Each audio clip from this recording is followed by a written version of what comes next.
bueno, gusto otra vez estar encontrándonos en esta instancia de la videollamada que vamos a poner después a disposición en los canales de YouTube. Dale. Hoy vengo a plantearte como un desafío, una charla distinta a la de los otros días. Hoy tengo un poco de inquietud o me surgen algunas preguntas en relación a lo que son los niños y los adolescentes en esta época de cuarentena. Una franja etaria quizás muy relacionada a lo que es nuestra labor, nuestra experiencia profesional, ¿no? El acompañamiento y la contención de algún modo de estos niños en este proceso de aprendizaje formal, con todo lo que ha traído esta instancia de cuarentena, ¿no? Porque de pronto, digo, se tuvieron que tomar medidas rápidas, apresuradas, donde no se dio demasiado lugar a algunos experimentos, por así decirlo, o a indagar un poco, entonces la escuela de pronto se vio forzada a tener que implementar el sistema de continuidad de esa educación formal vía online. Y bueno, dentro de esto, todo este desafío que implica para todas las familias de la República Argentina comenzar a acompañar a los niños, primero comenzar a acompañar a estos niños dentro de lo que es el seno familiar, y por otro lado, hacer, no digo hacer de docentes, pero sí de alguna manera suplir lo que es la instancia de explicar tareas, explicar conceptos, supervisar, y para los niños también, de pronto encontrarse sin esa figura del docente, que es quien acompaña, quien guía y quien orienta en este proceso, ¿no?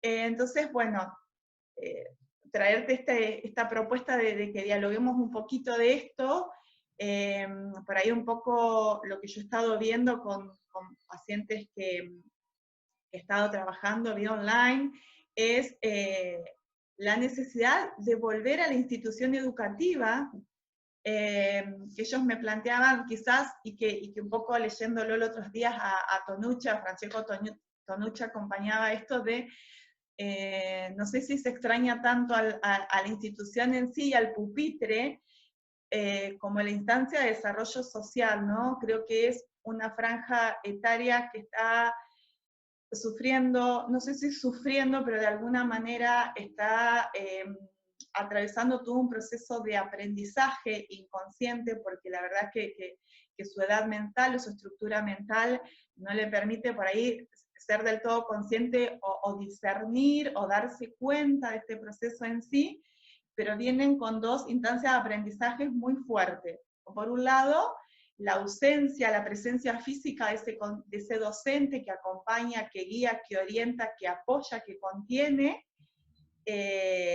y que está siendo suplida de alguna manera por los papás.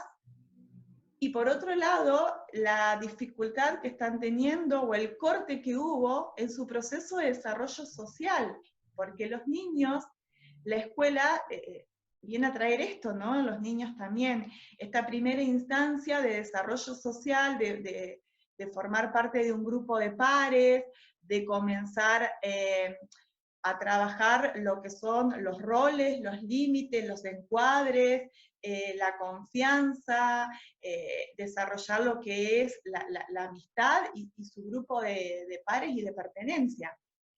Exacto. Frente al planteo, digamos que la verdad que el desarrollo que hiciste es impecable y es todo una síntesis de un montón de temas que podríamos ir tratando incluso en más de un video. Eh, Seguro. Tenemos que decir y ratificar que si bien es cierto, la institución educativa y la escuela como institución formal de educación, de enseñanza y de aprendizaje, es el espacio para ese objetivo, digamos, que es la enseñanza y el aprendizaje, el contexto socioeducativo de familiarización, de socialización, de afectividad en torno a la institución escuela y a los que están dentro de la institución escuela, primordialmente los estudiantes y también los educadores, es un proceso que no puede ser reemplazado en la infancia y en la adolescencia. En la educación de adultos es diferente, pero de hecho, bueno, la educación de adultos se ha fortalecido mucho en los últimos años a través de la educación a distancia. pero el espacio de socialización para la escuela con trabajo con niños y adolescentes es necesaria. Los niños están, en el caso de la escuela primaria, si querés vamos a empezar a hablar un poco de infancia Sí, primero y después de adolescencia en la escuela secundaria. Los niños en la perfecto. escuela primaria están, como vos decís, fundamentalmente atravesados por una etapa de desarrollo en sus etapas evolutivas. Bueno, esto es lo que describe un poco Piaget, ¿no? Y su Seguro. pensamiento está en construcción, de acuerdo a lo que establecen estas etapas del desarrollo de Piaget, y no hay todavía, como vos bien decís, un acercamiento consciente de todo esto que está pasando. Para ellos lo que hay ahora es un cambio de rutina fenomenal, absoluto, de un día para otro, imprevisto, pero no están teniendo en la escuela primaria los niños, por lo menos hasta los 11 años, 12 años, todas las herramientas del desarrollo de su pensamiento para comprender este fenómeno. Diferente es el adolescente, que lo vamos a analizar después.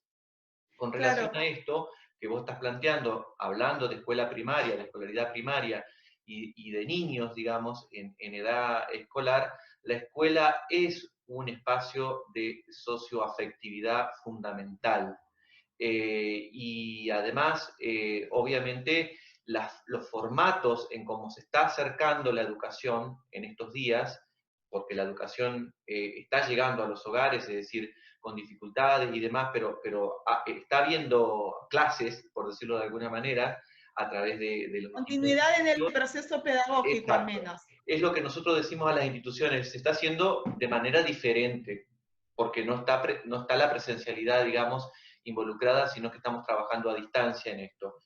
Y para ello es muy importante, como vos decís, quienes están en el hogar acompañando este proceso de educación o de enseñanza y aprendizaje, ¿sí? ¿Quiénes son los adultos responsables, o a veces los hermanos mayores, que están a cargo de llevar adelante esta mediación, podríamos decir, entre lo que la escuela envía online a cada uno de los hogares y cómo se tramita esta, esta contingencia en el contexto de este hogar, que por supuesto el hogar es un hogar, no es una escuela, y con qué herramientas, no solamente tecnológicas, sino simbólicas, los integrantes mayores, los adultos, los responsables de estos niños, están pudiendo acompañar este proceso. Eso es en la experiencia inmediata que yo voy sondeando, investigando en el trabajo, digamos, en este tiempo, es una de las cuestiones que estamos abordando con los educadores. Tener en cuenta quién es el que media en la casa, que es un familiar directo, un hermano mayor, y con qué recursos, incluso simbólicos, puede llevar adelante esta mediación entre lo que la escuela envía como tarea y lo que el estudiante recibe para hacer en su casa. Sí, y tomar ese rol desde el rol de adulto responsable, ¿no? Que pueda estar conteniendo o acompañando, porque creo también que en esto es importante que los papás de alguna manera garanticen en estos niños ciertas rutinas y ciertas formas para que esto que busca la escuela, que es sostener el proceso de educación formal y seguir generando hábitos de estudios en estos niños, fortalecer el desarrollo intelectual y con él todos los aprendizajes propios de cada etapa, se sigan sosteniendo, ¿no? Entonces, por ahí mi sugerencia o lo que digo a los papás es generar estos hábitos como venían generándose antes de que sucediera todo esto, porque el niño y adolescente, y todos en realidad, ¿no? Necesitamos de cierto orden, de ciertas rutinas, para que nuestra vida no se vea afectada tanto o de manera fuerte, ¿no? Pero en los niños que están en pleno desarrollo de su estructura mental y donde su pensamiento, al menos hasta los 7, 8 años, aún sigue siendo muy concreto. Entonces, estos hábitos, estas rutinas, estas organizaciones, contar con este adulto que haga de mediador, también va a dar contención y va a permitir que todo este trabajo que se viene haciendo desde la institución realmente el chico lo puede incorporar y pueda tomarlo y se transforme en un aprendizaje productivo y que realmente lo pueda internalizar. Exacto.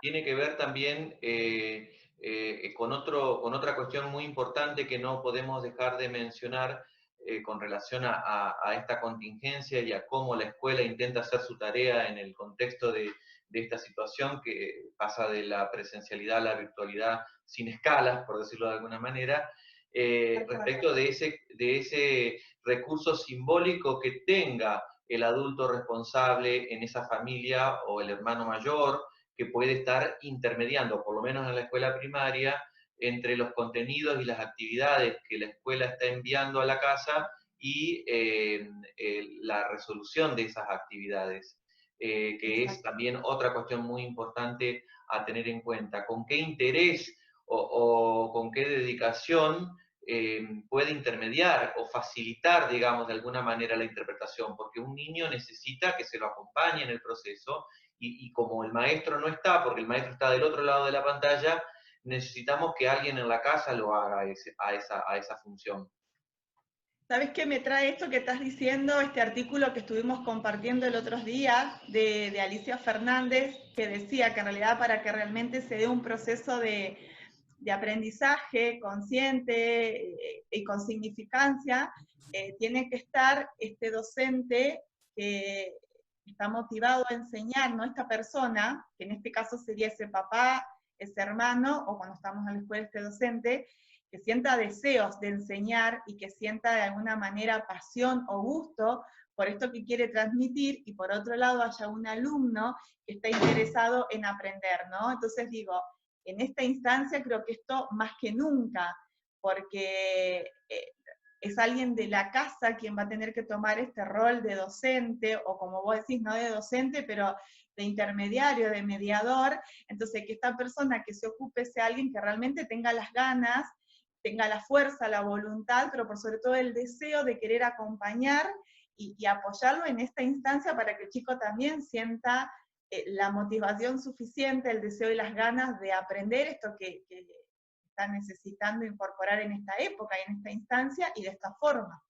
Sí, lo que no es fácil, porque tenemos que tener en cuenta también que si ha habido algún tipo de hábito o rutina, como vos estás manifestando, de acompañamiento por parte de los adultos responsables de los niños hasta antes de esta situación, digamos, como un poco más habitual que esto continúe, digamos, si ha habido siempre acompañando el proceso pedagógico en la casa, en la realización de las tareas, de lo que antes llamábamos los deberes por parte de algún adulto, es diferente a que de repente el familiar nunca estuvo en contacto con esta actividad y ahora, bueno, nos toca estar dentro de la casa ya por mucho tiempo intentando hacer esta mediación, digamos. También lo podríamos tomar a Vygotsky en este punto, ¿no? Del tema de la mediación en el aprendizaje, para poder que alguien interprete lo que la escuela está pidiendo y transmitírselo al estudiante. Por eso cuando mencionás a Alicia Fernández, digamos que básicamente nuestra gran psicopedagoga referente, digamos, desde la mirada psicoanalítica que ella toma de Winnicott, nos propone justamente en sus textos, en sus lecturas, el deseo, la pulsión y el deseo como claves para poder enseñar y para poder aprender, poniendo también el acento en el deseo de enseñar por parte del educador, no solamente el deseo natural que debería existir por parte de aprender del estudiante. Así que son las dos cosas las que entran a conjugarse acá, el deseo por enseñar y el deseo por aprender, pero en casa, en cuarentena, en contingencia, con un familiar que en algún caso ha de ser docente, pero que en la mayoría de los casos no son docentes, no son educadores y tienen que hacer de alguna manera suplir esta acción tan encomiable que se hace por parte del educador en la presencialidad, ¿no? Esta vocación y este deseo de enseñar. Sí, y que, ¿sabes qué? Que aparece también en esto, Sebastián, esto de que algunos papás me decían, no sé cómo explicarlo, no sé cómo enseñárselo, y que es la pedagogía, ¿no? Y yo le decía a los papás, Y es lógico porque en realidad pedagogía se enseña, se aprende, se estudia y se practica. O sea, quienes de alguna manera tenemos carreras relacionadas a la docencia o a lo que tiene que ver con enseñar, con transmitir conocimientos, hay una materia, hay algo que es la pedagogía, que es lo que a vos te enseña cómo enseñarlo, de qué manera, de qué formas, cómo explicar las instancias, que hay un principio, que hay un desarrollo, que hay un final, que hay una supervisión. Y eso se aprende, o sea, son cosas que durante la carrera universitaria uno las va aprendiendo y es lógico que no todos lo tengan, ¿sí? Entonces a tener paciencia, a ayudarse, ¿no? Con algún soporte más de la familia, con algún otro papá que tenga un poco más claridad en los temas, con los profesionales que estamos y que podemos brindarles información, pero como no desesperarse en esto, porque si no, yo lo que veo es que el papá se desespera, se pone un poco ansioso, y todo esto que hablamos del deseo, la motivación y la voluntad se nos pierde, y perdemos todo, ¿no? Entonces, o sea, bueno, no sabes explicar un tema, pasa al siguiente, y mientras tanto pedí ayuda para la explicación de ese tema, y cuando tengas claro, bueno, continúa con eso, ¿no? Porque también esta dinámica, si bien no requiere de cierta estructura y organización, también debe tener flexibilidad, que es la misma flexibilidad que tiene el docente en el aula, ¿sí? A veces uno llega con un tema determinado para desarrollar y las circunstancias del día y de ese ambiente y de esa instancia hace que de pronto uno tenga que cambiar o el tema que vas a desarrollar o la forma o los modos. Y bueno, entiendo que a veces quienes están en esto contás con un montón de herramientas para poder hacer el cambio sobre la marcha. Y a veces en la casa estas herramientas no se tienen, porque aún quien sea docente es papá hoy, ¿no? Y tenés que estar conteniendo desde este rol de papá y de mamá. Entonces, bueno, también tener en cuenta todo esto. Pensaba un poco también respecto de lo que es transitar esta situación en el hogar para el niño, un poco en lo que Salvador Minuchin, nuestro coprovinciano, Salvador Minuchin, que es un desarrollador universal, ha sido, ¿no?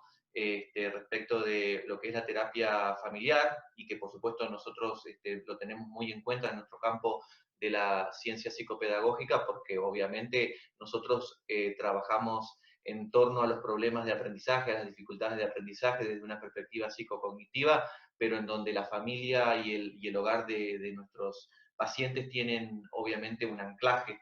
Y él Un ha sistema, descrito un es su sistema, digamos, es un es el sistema, sistema exacto, donde se exacto. desarrolla.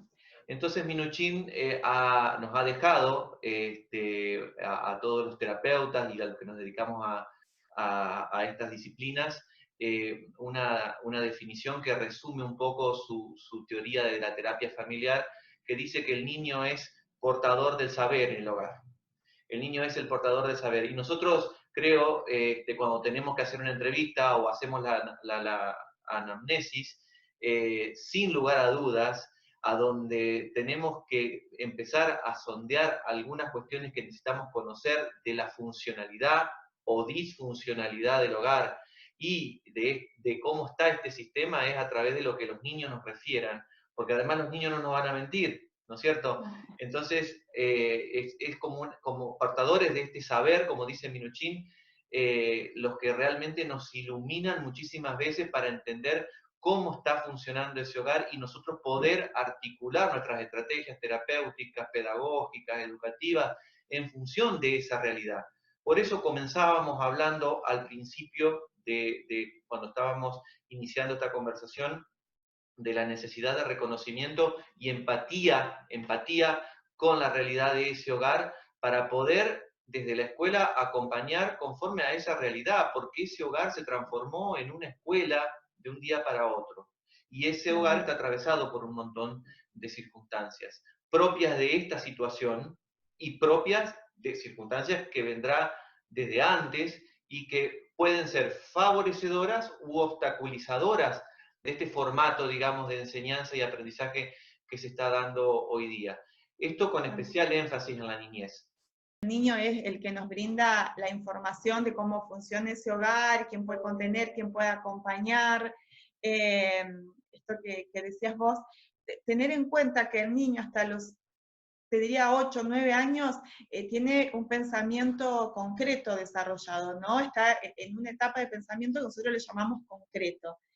Y que entonces el niño va a tomar las cosas literal como suceden en esta casa, como se está ahora transitando todo esto. Entonces, tener en cuenta también las emociones, y volvemos a lo mismo, al cotidiano, porque él va a poder ver las emociones, va a poder ver las respuestas de los adultos, las actitudes, las formas, pero no va a poder entender o discernir o discriminar demasiado lo que hay detrás de cada emoción, de cada adulto, en cada respuesta y en cada actitud cotidiana, ¿no? Como para que también los papás lo tengan en cuenta esto. Si es como muy, muy literal y muy concreto hasta esta edad, que por eso son los niños que más necesitan de este acompañamiento del adulto, lo que hace a la actividad pedagógica y de seguir con las actividades escolares, ¿sí? Recuerden que el niño de primero a tercer, cuarto grado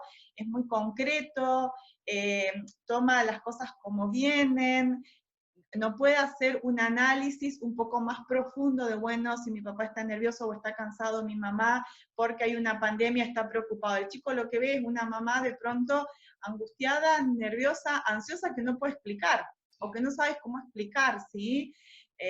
Como para que también los adultos podamos tomar esto y tenerlo en cuenta en todos estos contextos para seguir acompañando y conteniendo a nuestros hijos.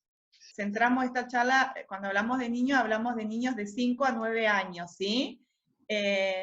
Donde por ahí creo que la sugerencia es tener paciencia, seguir acompañándolos, entender que el chico lo que percibe es la realidad que ve desde lo concreto y que son los niños que requieren mayormente del acompañamiento y la contención de los adultos, además sabiendo que no están pudiendo desarrollarse socialmente, y el desarrollo social forma parte de nuestro desarrollo cognitivo, ¿sí? Entonces, ver de qué manera generamos estrategias o formas para que ellos se puedan conectar con algún amigo o algún compañero para que esta parte no se pierda.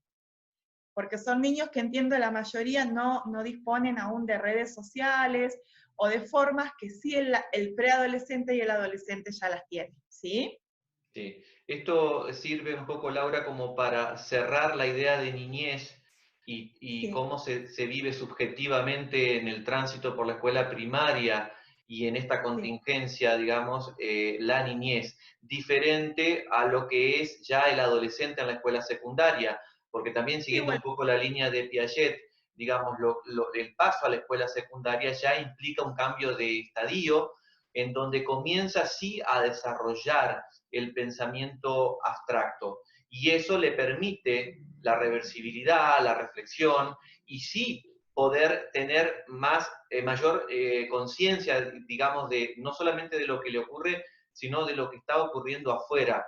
Cuando digo afuera, exacto. no hablo afuera de la casa, digo afuera de sí mismo, digamos, ¿no? Desde el punto de Seguro, vista de la seguro. subjetividad, cómo él ve el entorno. Entonces, para el adolescente es diferente. Estaría interesante que también hablemos un poco de adolescencia para quienes están, además, en las familias con adolescentes, tener en cuenta que a toda esta situación que se atraviesa actualmente hay que sumarle lo que implica el paso de un sujeto por la adolescencia que todos hemos transitado, que todos recordamos y que todos vemos, digamos, en comportamientos demasiado específicos que tienen que ver, conductas demasiado específicas, modos de ser, que tienen que ver con la adolescencia, pero que además están totalmente impactados de lleno por esta cuestión del aislamiento.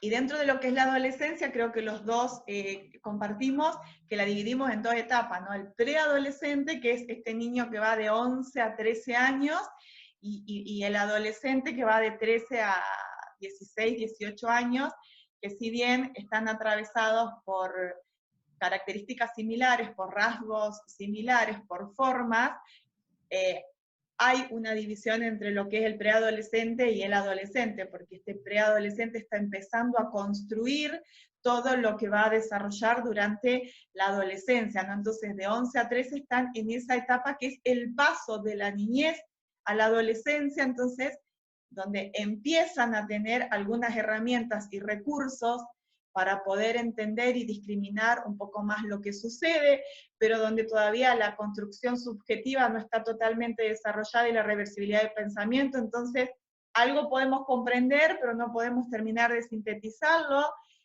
Algo de desarrollo social tengo, porque de pronto me permiten un rato estar con el celular o con las redes, pero tampoco tengo un desarrollo social continuo y rico como por ahí pueden tener los adolescentes que están todo el tiempo con las redes, comunicados, porque el adolescente de hoy de pronto es un adolescente que maneja mucho las redes y que no sé si vamos a entrar a discutir si está bien o no, pero es como su mundo para algunos pasa a través del celular. Viste que vos estás en una reunión y están todos con el celular, y son chicos que pueden estar horas en su habitación con el teléfono, conectado, comunicado con su grupo de pares a través de las redes, y ellos sienten que están con todos a la vez, ¿no? Como de pronto siento que estos adolescentes que ya tienen esta, la tecnología como propiedad, ¿no? Un celular, una computadora, de alguna manera esta parte de desarrollo social la siguen sosteniendo, ¿sí? Lo que me interesaría hablar es qué pasa con los demás integrantes del grupo familiar en esta adolescente. Claro, porque cuando ellos están viabilizando, tramitando esta forma de socialización a través de las redes sociales sin necesidad de tener el contacto físico habitual, de alguna manera, en lo que tiene que ver con la escuela en particular, la escuela representa como el escenario del encuentro del adolescente con sus pares, porque están justamente transitando un proceso de identificación, de desarrollo de identidad, ¿sí? De subjetividad muy importante, que además está atravesado por lo biológico, ¿sí? Por el crecimiento y el desarrollo biológico, y también por las expectativas que ellos van teniendo respecto de su futuro, a partir de esta posibilidad de desarrollo de pensamiento abstracto que estamos describiendo. Y en donde la socialización con sus pares, con quienes se identifican más que con los adultos, por supuesto, representa para ellos ese lugar socioafectivo, si se quiere, en donde se encuentran en común, donde confluyen sus intereses, en donde se sienten como cuidados, en donde como que se fortaleciesen de alguna manera a partir de ese encuentro. Ellos lo siguen haciendo de alguna manera en este camino que estamos haciendo en el aislamiento, sin necesidad de estar en la escuela. Pero es una buena pregunta pensar qué pasa con el resto del entorno familiar, socioafectivo que tiene el estudiante en el hogar, y cómo esos adultos interpretan estas cuestiones. Así como hablábamos también respecto de la niñez, de qué manera interpretan este camino del ser adolescente, en este contexto, en esta contingencia, y en donde las redes sociales están tan presentes. Un poco respondiendo a lo que vos planteabas como inquietud, creo que el tema redes sociales en la adolescencia es un tema para desarrollar más en otro video, en donde también podamos incorporar otras lecturas, digamos, respecto de esto, porque es muy amplio, y yo siempre digo, como resumen, digamos, tenemos que ser muy responsables en el uso de la tecnología cuando le otorgamos a nuestros hijos, ¿sí?, la tecnología en sus manos. Esto que tanto se dice, pero que a veces pareciese, en la experiencia que uno va recabando, va recogiendo de la investigación, de transitar la experiencia profesional, institucional y demás, a veces se ve que no se está dando este cuidado y esta atención a dónde están los adolescentes cuando están en la virtualidad. Seguro. Y yo creo que los adolescentes el aprendizaje ahora es al revés, ¿no? Todo lo que veníamos hablando, digo, porque al contrario de lo que le pasa a los niños, a los adultos que tuvimos que aprender a comunicarnos o a usar las redes para seguir con nuestras actividades, nuestros trabajos, de alguna manera este proceso de comunicación y de sociabilización con la familia y con los amigos, ellos creo que en esta instancia el aprendizaje va a ser reencontrarse dentro de ese hogar con ese grupo familiar físicamente, ¿no? De reencontrarse desde el compartir almuerzos, cenas, meriendas, de dialogar mirándose a los ojos y a la cara, ¿no? Pero si lo dejamos, creo que la mayoría coincido, comparte que pueden estar horas en su habitación o en su lugar o en su espacio, conectado con sus amigos en las redes, porque su vida en esta instancia, su hacer, su ser y su hacer pasan por este grupo de pares, ¿no? Donde se sienten identificados y donde a veces incluso para ellos son más importantes que la propia familia, ¿sí? Pero no podemos perder de vista que ese sujeto es un sujeto que se debe desarrollar dentro de un determinado contexto, dentro de un determinado sistema, que es su familia, que es su grupo de pertenencia, y que bajo ningún punto de vista puede perder el contacto físico, el diálogo, y estos papás saber a la vez cómo va transitando ese cotidiano, ese adolescente, ¿no? Con quién se está comunicando, si está haciendo las tareas, si las está subiendo a las plataformas, si realmente las está haciendo, la está copiando, porque las redes también tienden a tener un poco estas trampas, ¿no? Hay uno que lo hace en el grupo, lo compartimos, todos lo subimos, y la instancia de aprendizaje formal no se está dando ahí. Acá van a tener, con relación a esto puntual y a lo pedagógico, a lo escolar, una enorme tarea todos los educadores cuando retornen a la presencialidad, porque van a tener que dar cuenta, de alguna manera, de todo este proceso que ha existido en virtualidad en la presencialidad, para lo cual hay que hacer un diagnóstico y un relevamiento de cuáles son los aprendizajes reales que adquirieron los estudiantes.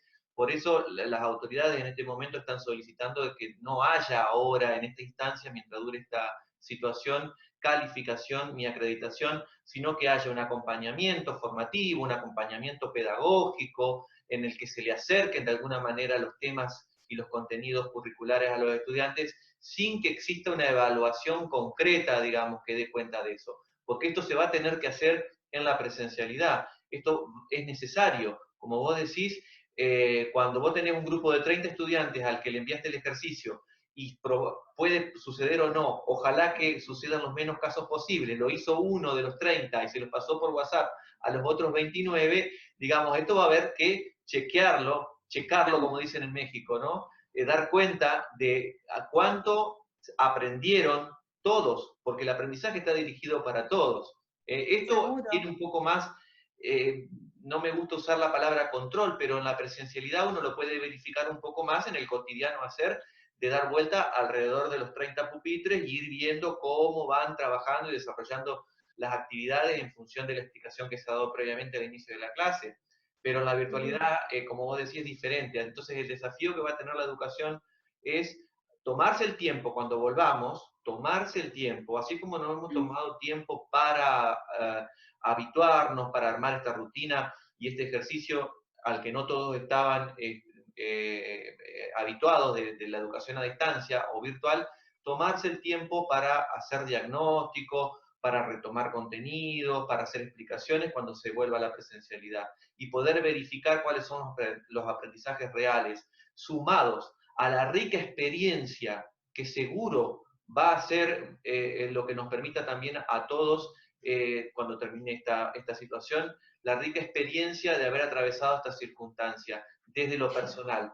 Ya esto es desde lo subjetivo, desde como cada uno de nosotros como sujetos, los estudiantes como estudiantes y los adultos como adultos, hemos transitado y tramitado esta inédita experiencia. Las dos cosas van a ser muy ricas de transitar. Y yo me imagino salones de clases en los cuales en los primeros días, en las primeras semanas, conversemos sobre lo curricular, pero también conversemos sobre cómo hemos transitado esta experiencia inédita. Y en el adolescente, digamos que como vos decís, y estamos describiendo, tiene mayor conciencia, y porque está justamente desarrollando mayor la posibilidad de abstracción y el pensamiento reversible, cómo él ha asumido esta subjetividad de este paso en esta etapa de su adolescencia por algo que nosotros nunca hubiéramos imaginado y va a impactar en los adolescentes, en los niños, en los adultos y en la gente adulto mayor también, en todos los sujetos de alguna manera, en mayor o menor medida. En la escuela vamos a reunirnos a trabajar la subjetividad del paso personal de cada uno de nosotros y también lo curricular, y eso nos va a enriquecer mucho. Seguro, seguro. Y mientras hablabas, ¿no? Esto de, bueno, de los adolescentes, cómo va a ser volver a la escuela, ¿no? Y qué aprendizaje dejó y todo, pero digo, te escuchaba en un momento esto de hacer diagnósticos, ¿no? Y seguimiento, que hoy creo, en esta instancia, es un trabajo de los papás para con sus hijos. El cotidiano de hoy en día a veces hace que muchos papás no estemos varias horas en la casa, y este adolescente que por un lado necesita de la presencia de ese adulto, porque yo siempre digo, son como una bomba de tiempo, ¿no? Por momentos están allá arriba con energía, queriendo conquistar el mundo, traer soluciones a todo, y por otro momento están en un estado de apatía y de angustia, y de no saber quiénes son, y de no saber reconocerse y qué les pasa y qué sienten.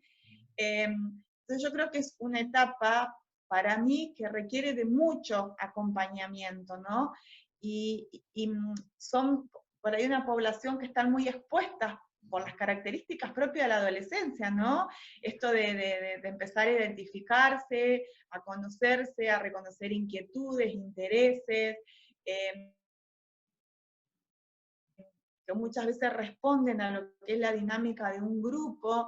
Entonces me parece que también es una instancia para los papás de observar, de conectar desde otro lugar con ellos, de estar atento a qué sucede, en qué etapa está de ese adolescente, de ese sujeto adolescente, y poder estar, ¿no? Haciendo un diagnóstico y de alguna manera revincularse nuevamente desde esta instancia con otras herramientas, que digo, me parece que esta va a ser una instancia donde los adultos vamos a tener que estar un poco más atentos, con mayor presencia, para saber en qué etapa está este adolescente atravesado por esta pandemia, dentro de todo lo que está pasando en esta construcción psíquica, física y emocional, ¿no? Del adolescente, digamos, cómo lo está viviendo, cómo lo está sintiendo, cómo lo está internalizando, qué emociones lo atraviesan, porque él sí ya puede hacer un análisis, puede hacer una síntesis, puede proyectar dentro de todo lo que es su dinámica cotidiana, insisto, en su desarrollo bio, psicosocial, emocional. Claramente. Entonces me parece que es una instancia donde es un desafío también muy fuerte para estos adultos responsables acompañar, contener y de alguna manera redescubrir, ¿no? A ese hijo adolescente. Bien. Creo también un poco para ya ir cerrando que esto va a ser un proceso de aprendizaje desde todas las aristas que se pueda mencionar, digamos. El proceso de aprendizaje al que de repente nos encontramos todos a partir de esta contingencia que es universal, que es mundial, como hablábamos en el anterior video respecto de estar pasando todos los sujetos en el mundo por las mismas preocupaciones, por las mismas ocupaciones, por los mismos desafíos, por las mismas ansiedades o angustias, o muchos otros también quizás teniendo ya un poco más claro que esto es una verdadera oportunidad de aprendizaje, entonces pensando en términos un poco más resilientes de cómo vamos a salir fortalecidos de esto, sin lugar a dudas, como resumen de todo, es una oportunidad de experiencia y aprendizaje única que seguro algo va a dejar en cada sujeto de bueno, ¿no es cierto?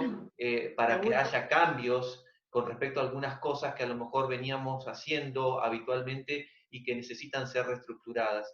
En este punto, con respecto a niñez o con respecto a adolescencia, podríamos decir respecto de revisarnos como familia, revisarnos como sistema familiar respecto de cómo estaban nuestras prácticas de afecto, de acercamiento, de observación de nuestros hijos, niños o adolescentes hasta ahora. Es un interesante desafío porque al estar conviviendo ahora las 24 horas todos en el hogar, creo que muchos nos estamos reconociendo nuevamente, digamos. Es como que vamos a tener una familia que se va a reconocer diferente cuando este proceso termine, debido a la convivencia, ¿no? A la convivencia a las 24 por 24, digamos, 24 horas por 24 horas, durante ya muchísimos días y muchísimos días más que tenemos por delante. Así que experiencia y aprendizaje para que haya resiliencia.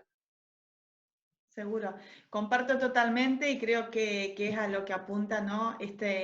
Esto que estamos haciendo, a acompañar en estos procesos de aprendizaje, de redescubrimiento y reorganización familiar con todo lo que esto implica y, como vos decías, poner en práctica la resiliencia y lo que yo siempre digo, si no está pasando es porque estamos capacitados para hacerlo. Así que confiemos en nosotros, sigamos manteniendo una mirada esperanzadora y continuemos, porque es lo que nos toca transitar y te puedo asegurar que lo estamos pudiendo hacer y que va a haber resultados maravillosos de todo esto. Sí. Es empezar a verlo un poquito más desde el corazón y no tanto desde la cabeza, y como vos decís, aprender a revincularnos nuevamente entre todos con presencia. Con presencia y con amor, porque creo que en todo esto que hemos estado conversando en este diálogo, incluso en el terreno educativo, al hablar de la afectividad del educador, que es una idea que viene de muchos años, de un texto que publicó Max Marchand hace muchísimos años, pero que tiene enorme vigencia, la afectividad del educador, es inherente, digamos, la condición del amor para poder desarrollarla, del vínculo, de la empatía y demás, porque si no, no es posible desarrollar enseñanza y aprendizaje. Y en el hogar, creemos nosotros, fundamentalmente, un hogar se constituye sobre la base del amor, o sea que todavía mayor responsabilidad tenemos en cómo nosotros, como adultos organizadores y que hemos decidido fundar nuestro hogar, lo hacemos sobre la base del amor o sobre la base de la ausencia o sobre la base de haber estado, como decíamos el otro día en el otro video, buscando afuera lo que creíamos que era importante para los que están adentro, pero a lo mejor los que están adentro, ahora que los estamos viendo todos los días y a toda hora, nos estaban pidiendo otra cosa, que no está afuera, que está acá adentro. Por eso hablamos de amor. Seguro, tal cual, exacto. Así que bueno, creo que con paciencia, tolerancia, amor, empatía, solidaridad, compañerismo, presencia, creo que son pilares para transitar esto y poder entre todos y salir adelante, ¿no? Exacto. Como familia y como sociedad, porque si Sociedad, cada sujeto sociedad. asume estos valores dentro de la familia asume estos valores, vamos a tener un conjunto de familias, como se define a la familia como la célula básica de la sociedad, ¿no? Que hemos aprendido esta definición ya de muchos años. Cada familia va a reflejar una sociedad diferente. El resultado de lo que somos como sociedad también es el resultado de lo que somos como familia. Esto necesitamos reflexionarlo profundamente. El resultado de lo que somos como sociedad también es el resultado de lo que somos como familia, porque donde se anidan, se construyen, se solidifican, se transmiten, mediados por el afecto y por el amor, los valores fundamentales para una vida en sociedad, es en la familia. Y después en la escuela. Claro, es que la sociedad es una construcción colectiva de todos, donde estamos primero como sujetos, después como personas dentro de un contexto social, dentro de un contexto familiar, y de ahí lo llevamos a lo social. Exacto. Así que bueno. Así que lo que venga después de esto va a ser lo que cada uno esté construyendo en este momento. Exacto, sí, es así. Laura, muchas gracias por este diálogo. A vos, Sebas, nos vemos, que pases bien. Gracias. Cariño. Adiós. Chao.